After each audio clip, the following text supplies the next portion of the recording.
What is going on, everybody? Just getting this the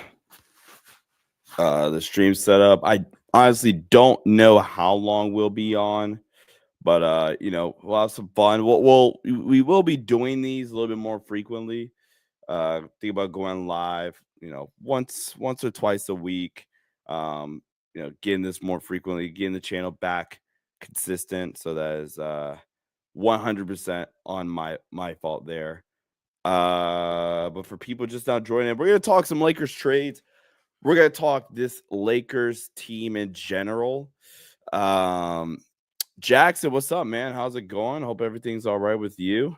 Battle Bar, what's up, man? What's up to all the OGs?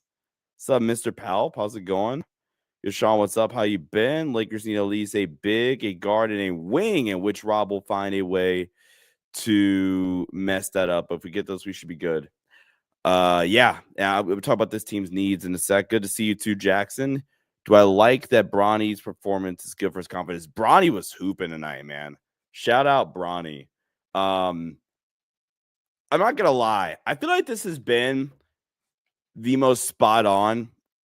And I was somebody that kind of criticized the Lakers pick up Bronny, but my critique of Bronny was simply, I think there are better players available than Bronny. That was just my take. It wasn't necessarily a hate at Bronny, but I say that to say I think this has been the most accurate I've been on an NBA season so far. Like heading into the year, this is like the worst thing I've been on. The take that's been the worst for me is Indiana, being high on the Indiana team. But outside of that, man, like my take on the Lakers, I didn't expect it to look like this, but it's kind of been spot on. My take on Memphis, spot on. Phoenix, when healthy, fairly spot on. OKC running roughshot through the Western Conference and the NBA, spot on. I kind of missed on Houston too.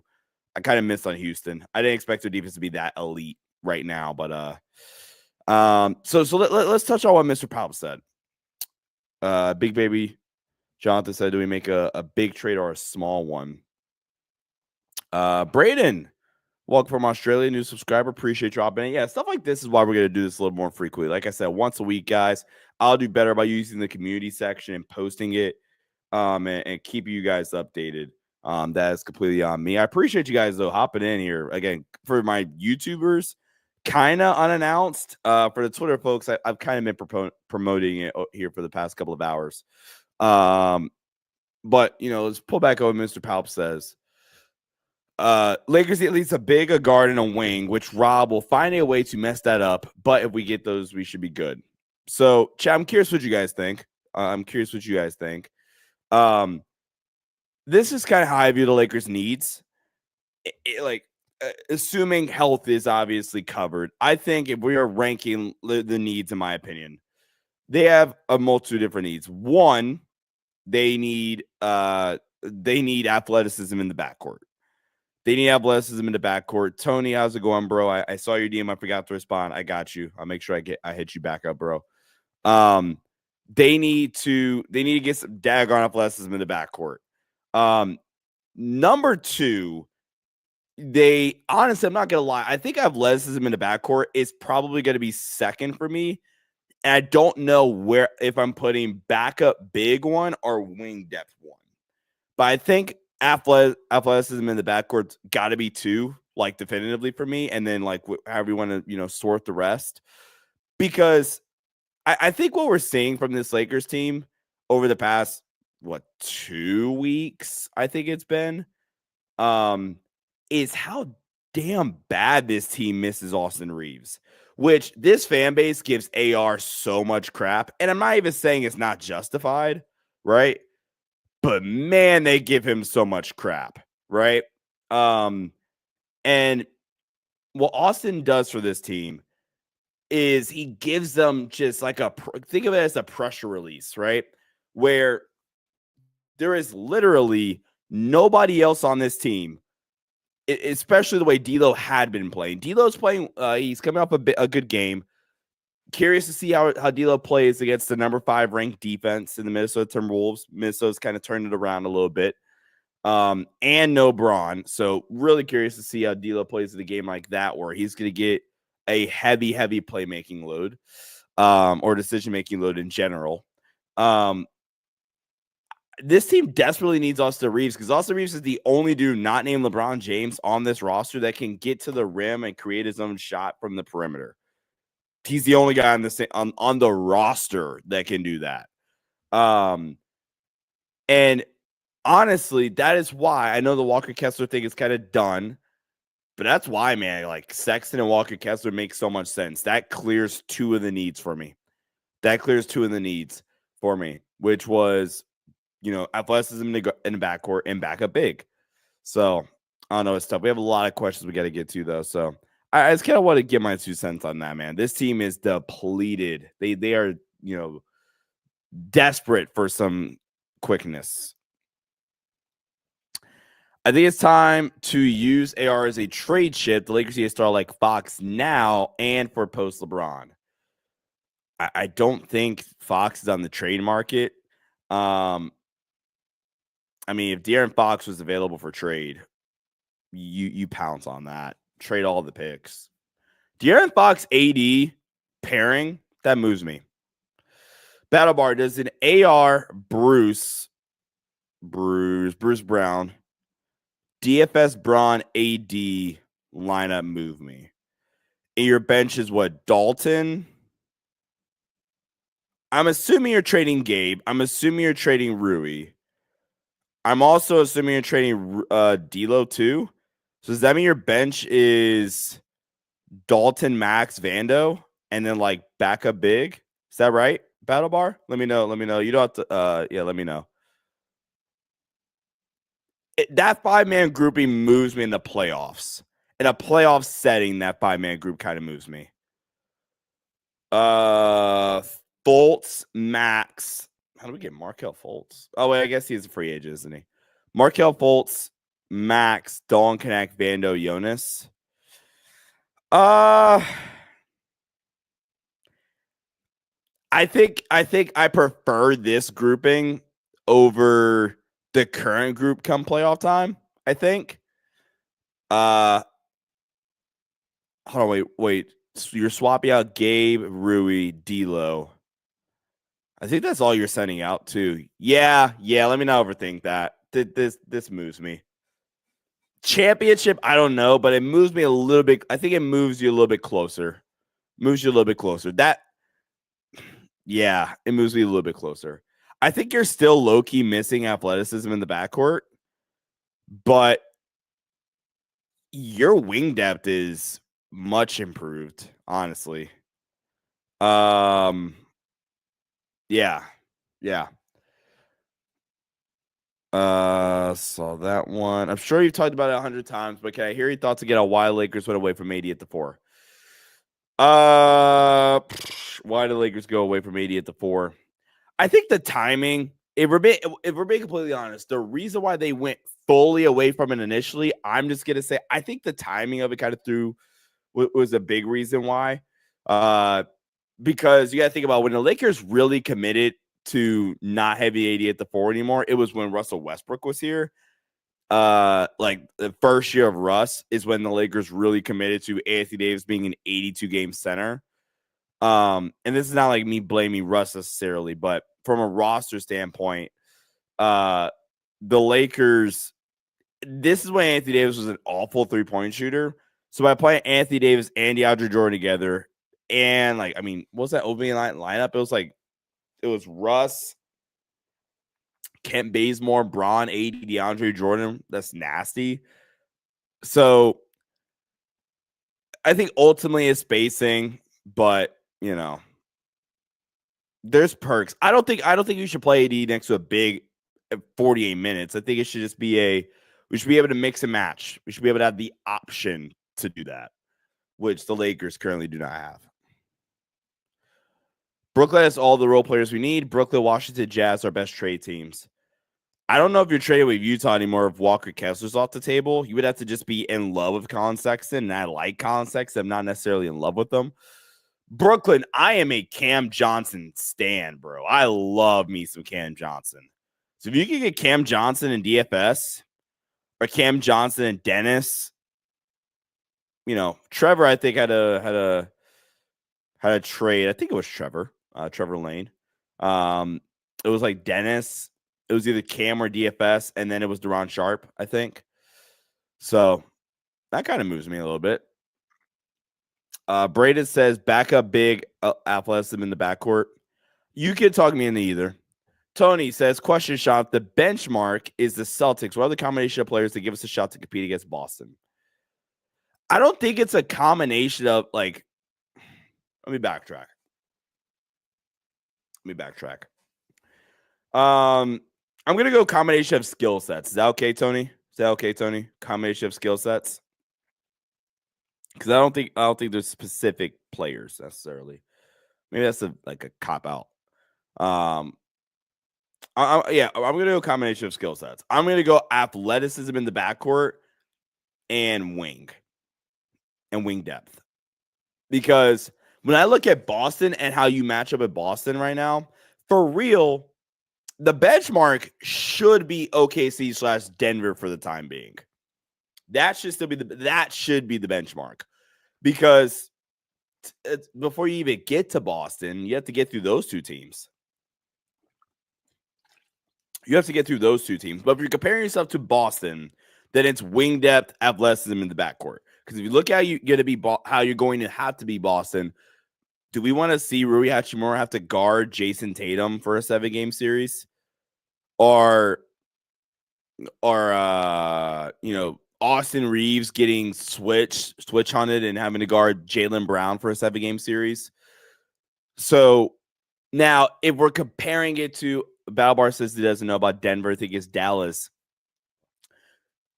I mean, sure, I said Denver because they have the best player on the planet, and that's the team you have been able to beat. I understand the Dallas comp though. But if you're going Denver, OKC, I'll throw Dallas in the conversation too in a second. Dallas, I would actually low key view similarly as Dallas would actually be wing depth.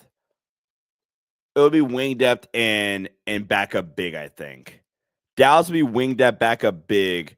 I think OKC might actually be wing depth, athleticism in the backcourt. Denver would be backup big, and Denver would be backup big priority number 1, and wing depth probably. /POA. Yeah. I can kind of explain a few of those. So we can start. Let's start with Dallas. Dallas. What's interesting about the Dallas matchup, and I'm assuming this is who Battle Bar is talking about with Vando. You have Vando for a Dallas matchup. I think Dallas is still favorites in that series, but without Vando, I think there's a less than 10% chance. With Vando, you have like a 20-ish, maybe even a little bit more percent chance with Vando, because that series is the perfect series for Vando. Out of any team in the Western Conference, a series against Dallas is probably the best matchup for Vando out of any team in the West. Maybe Minnesota. Minnesota probably the second team that comes to mind. Only problem is who guarding Kyrie. I mean, yeah, but shrug. That's disrespectful. But you know what I'm saying, though, I think, right? Like, Memphis is a good matchup for him, too. Or reason why I say Memphis isn't a great matchup is because Ja isn't a ISO heavy guard. When I look at matchups good for Vando, like actually OKC wouldn't be a bad matchup for Vando either, actually. Gabe, Austin, Max. Yeah, that'll be the Kyrie matchup probably. If it's current roster. Or even like Bruce, if you did that going back to your roster build earlier. Vando, yeah. Any team with a ISO dominant guard /wing is a perfect matchup for Vando. Once we get to the pick and roll heavy guards, low ISO, like Luka's a heavy pick and roll guy, but he's such a high usage ISO scorer, it doesn't even matter. Like Golden State, I know Vando had the highlights in that series, but if we're being completely honest, I don't like a Golden State series for Vando. I don't really like a Denver series for Vando either, actually. Unless you're having him on MPJ, which I would be a fan of, actually. Memphis isn't a bad one. It's not great either. Murray and Fox. Yeah, but Murray, I'm not going to lie. Denver series, Austin check ball. You got Jamal. I'm putting Vando on MPJ in a Denver series. That might be a hot take, but I'm putting Vando on MPJ in that series and just saying, look, you're going to deny every single MPJ pin down and you're going to blow up all that action. I'm eliminating Denver's off-ball game in that series. That's kind of my strategy there. Vando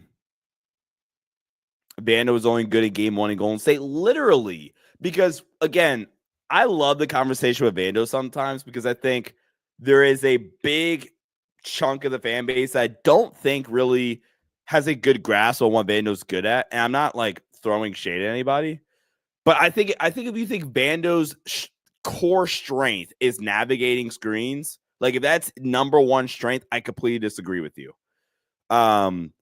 It's perimeter isolation defense, and it's like blowing up off ball action, which is what he did in game 1. Yes, he has a couple of clips where he is hounding Steph on ball, but it's really blowing up off ball actions, not getting Clay going, not allowing Clay to get going, which is why the adjustment in game 2 was, look, Golden State just turned their offense instead of running their Golden State motion offense in that series. Golden State for the rest of that series said, you know what, we're just going to play Steph, Draymond pick and roll the entire series. And it worked in game 2. Like if you guys go back to that game 2 in that series, Golden State torched the Lakers defense in game 2. And then obviously the Lakers respond in game 3, game 4, but that's really what it was. Clippers says Jackson. Are you saying Clippers is a good series matchup for Vando or a bad series for Vando? Vando on Kawhi and Shea works too, in my opinion. I'm not gonna lie. I think Kawhi could like get Vando into some weird foul trouble. Maybe that's just me. Who guarded Shea in the last matchup? Braun on Kawhi in the clutch, yeah. Who guarded Shea? Was it Austin? If it was Austin, I feel bad. That's not me dissing Austin. Yeah, Austin probably. So this is the thing about the Lakers defense. I'm gonna get to some of these other questions here. Again, Austin gets so much crap. So much crap from the fan base. Cam, that's a good point. I forget about Cam sometimes. Cam's been balling, man. Shout out Cam. The thing is with Austin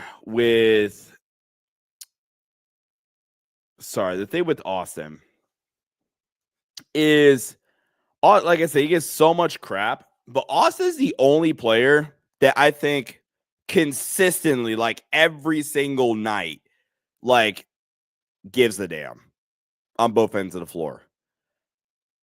Like consistently.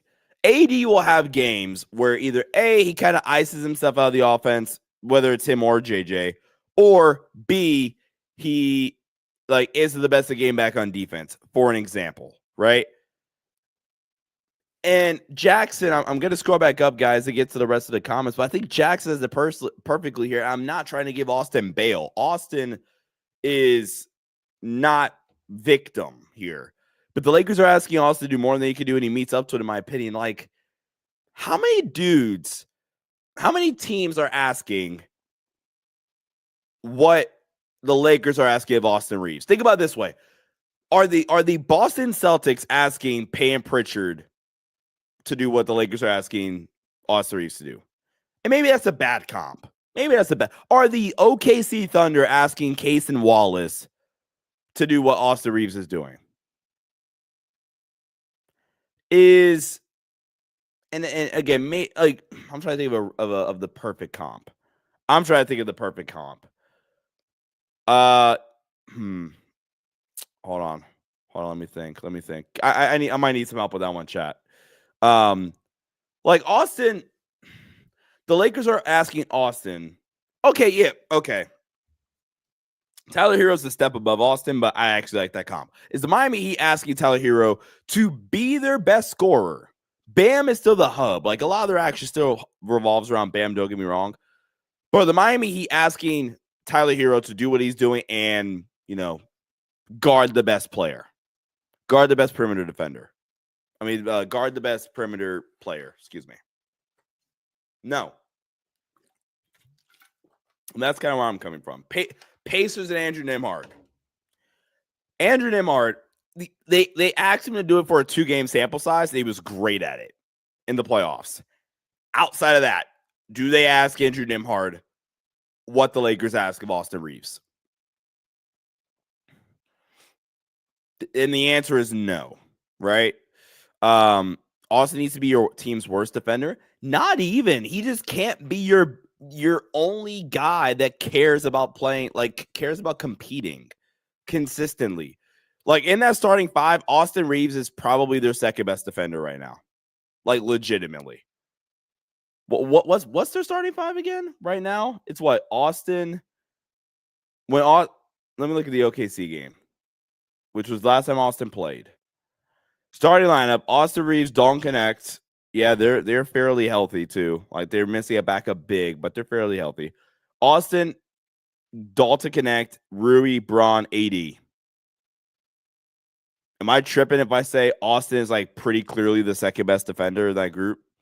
Like clearly, over an 82 game sample, Austin's clearly the second best defender in that group. Like not even close. Braun has been awful defensively this season. There is sliver of hope because Braun, he had, what game was that where Eric Gordon popped off? Was it game 3? I think it was game 3 at home where Eric Gordon just was an all-star. But outside of that, like I think Braun can still be a pretty functional to like average or above average even defender the playoff series. Rui, I just think is bad. I just think Rui's a bad defender. And then Dalton, I think Dalton tries, but he's still a long ways away.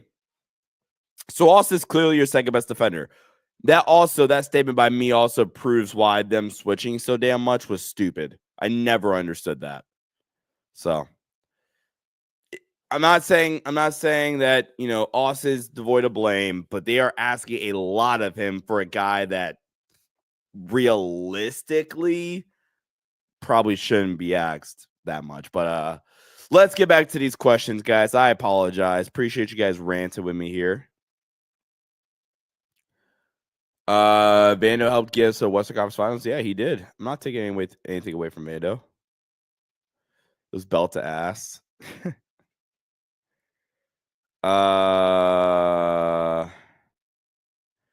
Sean, I think the Lakers screaming, looking for defense in the backcourt, just screams Bruce Brown, just waiting for him to finish ramping up.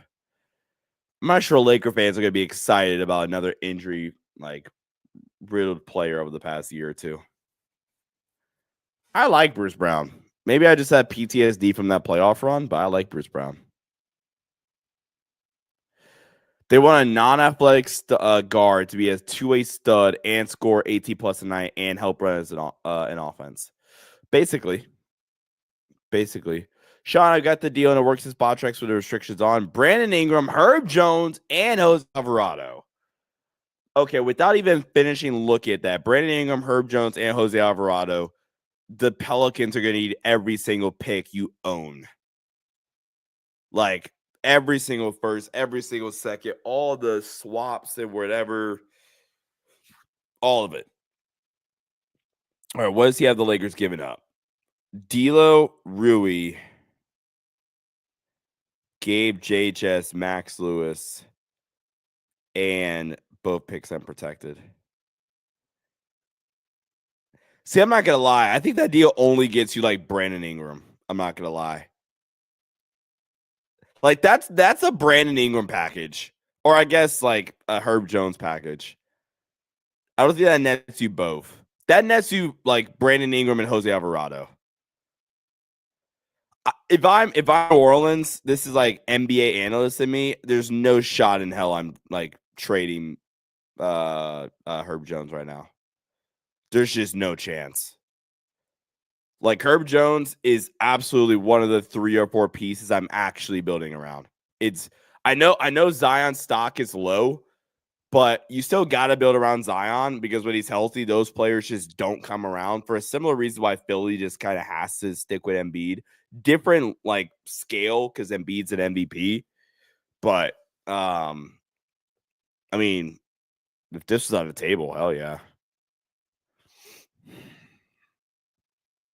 Adam adding on to the comment about Austin. Austin's worked his way to being an average to slightly above average defender while being the 3rd best scorer. Mind you, he's not an elite level athlete. He has elite level work ethic, though. And mind you, he's not an elite level athlete. I don't even think Austin's he's an average. He's a perfectly fine NBA athlete. Austin Reaves has got to be one of the most fine defender, like just perfectly average defenders in the league. Let's see. What else we got here in the chat? First game AD is back in drop. He had 7 stocks, I believe. So I think the Portland game, I think I was at practice or something, or we had a game from our high school team or something along those lines. But I think it was LA Bound or somebody on Twitter say something about the Lakers finally running drop.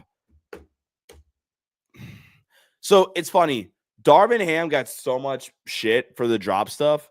But at the very least, man, Darvin was keeping AD at the rim and just funneling everybody to him and letting AD be the elite rim protector that he is. At the very least, right?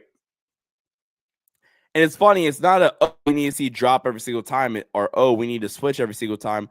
I just want some daggone scheme versatility. Like you should be able to mix and match coverages based off of personnel and based off of the matchup. Like it shouldn't be we are always a drop coverage team or we are always a switching team, which has kind of been the case for this Lakers squad. I don't know if it's realistic, but how would you feel about trade for Dillon Brooks? I don't think it's realistic, especially what Houston's rolling right now. I feel like Dillon Brooks is one of their catalysts for like their team chemistry, and why they're playing so well right now.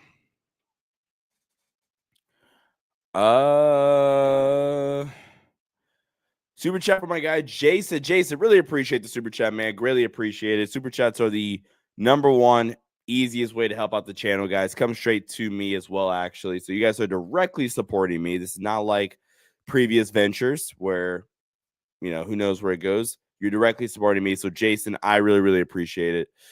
Am I one of the few that believes Cam has something we could tap into? And he could be a potential 3-and-D player for the future. He could be assurance for Dando. Shout out to Jason once again for the super chat donation. Look, I love the optimism, Jason. I don't want to let you down like this, especially after the generous super chat. But I'm kind of good on buying into Cam Reddish, specifically the 3-and-D aspect of it. I think he's a really good defender. I'm kind of done buying in on it. If it happens, it just happens. You know what I'm saying? Like if it happens for an extended period of time, like I don't think, as Jackson said, yeah, he's just kind of, it just never all the way clicked. And maybe I'm a little burned from like buying in on first 8 games of the season from Rui Hachimura, where he was, actually rebounding and actually giving an effort defensively. Maybe I'm burned a little bit by that, and that's why I don't want to dive in. But yeah. Sean, how do we explain the offense being MI up until the Atlanta game during that bad stretch? Was it the coaching staff, players, or both? I think when the offense is that bad, I think it's it's going to be, there's blame pie for everybody. I think a lot of it does fall on coaching, though. And it's just going to come a time with JJ. I think the Lakers have to get some of those easy buttons to work a little bit quicker for them and identify them and say, look, all right, look, we haven't scored. Our offense has been a drag for a minute. Let's hit that easy button, right? Like Denver's offense sucks for a second. All right, cool. We're going to go to our 3-man action with Jamal, Jokic, Aaron Gordon, or Jamal, Jokic, MPJ. We're going to go to a Jokic post touch or whatever. And I still feel like at times this Lakers team is kind of out of place and unorganized in the sense of, all right, look, what do we want when we absolutely need something? Like our offense has scored in 3 minutes. What do we need so that we don't have to call a timeout and draw something else up? I think they're screening. This is why I will say on the players' fault. The screening over that stretch specifically was abysmal. And that's why I kind of feel bad for JJ sometimes, man. Because this roster, for what JJ wants to do, I like the players somewhat individually. But the roster, especially in non-AD lineups, just sucks. It's bad, man. Like, we have Rui Hachimura being a primary screen setter, especially off ball. Christian Coelho, I feel bad for JJ a little bit. I do. Again, he's not the boy to blame either, but I do kind of feel bad a little bit. But it's gonna be a little bit mixture of both. Like the screen setting and the pace from that Lakers team over that stretch was really, really bad. JJ can, he can press some of the easy buttons a little quicker though.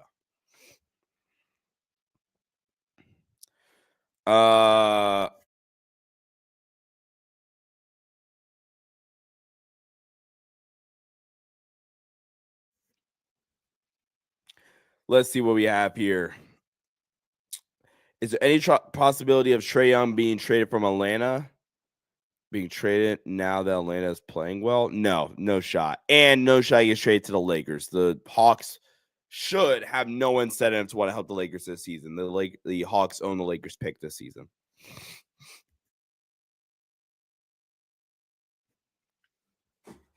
Somebody asked me earlier, it might have been my guy Tony. Do I trade both first for DFS and Cam Johnson? I'm not having them unprotected, that's for sure. I don't know how I feel about trading two unprotected first round picks for Cam Johnson, Dorian Finney-Smith, as much as I like Cam Johnson. Like, you can have one of them unprotected and, maybe, a top 10 or a lottery protected for the second one, but I'm not trading you two unprotected first for Cam Johnson and Dorian Finney-Smith. No thanks. Okay, my bad. Tony did not ask that. I apologize. I apologize. Let's see. Chat, you guys let me know what you guys think. I don't think you do that deal personally. Yes, hit the like button, subscribe to the stream, guys. Like I said, we are definitely going to be doing these like once or twice a week. We'll do some of these after games. We're gonna get back to the playbacks too. I got you guys. So look at the Lakers' upcoming schedule. By the way, with everything regarding LeBron, I'm just not overreacting. Honestly, nothing regarding LeBron James I'm reacting to, if I'm being completely honest. Is in regards to his personal situation, I just hope he's okay, and that's all I care about. I hope he's all right. As long as he's all right, we'll speculate and talk. Speculate's not even the right word, but we'll discuss whatever if they announce him once he gets back. But for the time being, man, I just hope everybody's all right. Hope the fam's good, whatever. Hope it's nothing bad necessarily. And then as regards to the trade stuff, again, we did this last year. ESPN needs clicks. LeBron, I would bet solid $300 that LeBron James retires a Laker. I would bet. Yeah, I bet a pretty decent amount of money that LeBron retires a Laker. I would also bet pretty decent amount of money that Jonas Valanciunas ends up a Laker. Unless I know you guys kind of talked about it earlier. But yeah. Like, that's all I care about right now. LeBron, hope you're all right. Get back, take your rest or whatever. Lord knows you need it. And then let's get back and get ready to make a run. That's honestly all that's on my mind, LeBron, personally. Any chance we see trades on December 15th? Not from the Lakers. Around the league, I don't think you'll see a trade on December 15th. I do think we'll see the league get more active. And I do think we'll see more rumors like heat up. I think that's going to be the thing. I think we'll see the rumor mill heat up. I don't think we'll see a lot of trades necessarily. I think the trades will come closer to the deadline. Sean, Bruce Brown will help the Lakers like crazy, but I hate the idea of Jonas rather than have Duran Sharp or Nick Richards. I haven't been as tapped on my guys, Duran or Nick Richards this season, but I mean, if you guys know me, I'm a big Nick Richards guy. I haven't seen him play a ton this season. I haven't been super as tapped in, but yeah. How far do I see the Chargers going in the AFC?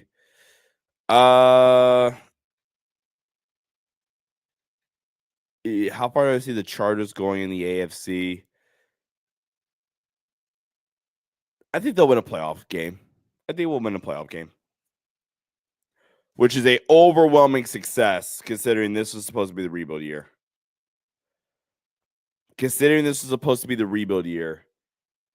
You know, I'll take a first round win. Bronny, shout out Drew Alshon. Hey, if that's true, shout out Bronny. Come on the pod. If that's the case. Come on the pod. We got Shaq. We got Shaq you can come talk to. We got Mr. I forgot what they call the finals MVP trophy because that's really what this kind of, the size, but get the Larry O'B next to it too. Yeah, come on, Bronny. Only one. Yeah, only one. But Bill Russell. Bill Russell finals MVP. Shame on me. Is the realistic help for center for the Lakers is attainable? Jonas. Honestly, if it's not Jonas, I'm not sure what this team does. Not gonna lie. RIP to Bill Russell for sure. But yeah, if it's not Jonas, I don't know what this team's plan is. I mean, maybe they go after Robert Williams, but I feel like Portland's just going to be in business to try to rob the Lakers, and it doesn't end up happening. I don't know. Like, I would take a chance on Robert Williams, yeah, but I either think one or two things happen. The Blazers will try to rob the Lakers, or the Blazers will make a deal with somebody else in spite of the Lakers. Like, just to make sure you guys don't get better. Here you go. You have a second round pick? Awesome. Who cares that the Lakers have 2 unprotected picks for Robert Williams? Jonas, Sharp, Duran Sharp, Rob Will, Kelly Olynyk. We that desperate? Jakob Poeltl. I mean, if Jakob Poeltl's available, you do that. You do it. Dennis DFS is Sharp for a first rounder, a second rounder, and salary filler. I'm not doing that simply because it's kind of nasty that you're trading a first round pick again for Dennis Schroeder. That's low key nasty. I'm not doing that simply for that reason alone. Like I would actually be a fan of getting Dennis back. He kind of solves your athleticism in the backcourt to a little bit, like to a lesser extent. You get Duran Sharp, you get the backup big, you get the wing, but it is nasty trading a first round pick for Dennis Schroeder. Again, that's the problem, man. You're gonna trade a pick to get Jonas Valanciunas. You could have paid him. You're gonna trade a pick to get Dennis Schroeder. Well, you could have had Dennis Schroeder. You actively had Dennis Schroeder on your roster. You let him go. You got Gabe. I get it. Whatever. Dennis wanted to stay for a little bit less too, I think. Yeah, that would just be nasty. That would just be nasty. Trade Austin straight up for DeJounte Murray. I think both teams agree we were close last year. I'm not gonna lie. Are we just ready to are people ready to admit that DeJounte Murray is like the most, maybe not the most, but like one of the 5 to 8 most overrated players in the league? DeJounte is pretty overrated, man. I'm not gonna lie. Like DeJounte is really overrated. There's another guy I think that's really overrated. Overrated. I mean, Tyrese Halliburton by me at this point. But yeah, no, like I'm not doing that deal. Jeremy Grant. I think Jeremy Grant's skill set's actually a little underrated. Actually, a little bit. He has not played all that great, but I think he's actually skill set wise a little underrated. Would I trade Vanna for Thibault? No, thanks. Anthony Simons on the overrated side.